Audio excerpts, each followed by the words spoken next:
Ito si kuya may sakit. Lumiit yung muscle niya doon. Ayan. Umipis. Ilang taon na yan? 10 years po.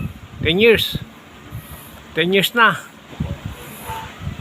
Hanggang ano, ganyan pa rin. Saan ka nagpapatingin? Saan ka nagpapaano? Wala akong tinutulungan na Puro hilot-hilot lang. dito sa lang. Sino nagsabi sa'yo dito? Sa Google Map po ako. Google. Sa Google mo nakita. Si kuya kasi namatay yung muscle niya, umipis yung paa. Nawala ng pakiramdam, nangihina. Pero ngayon, pinalakad ko siya kanina. O anong Okay na po, nag-improve. na-improve?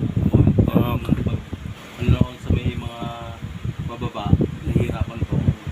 Ngayon, Medyo tumigas-tigas na po yung tumatag-tatag yung paa mo. Okay. At least may development, di ba?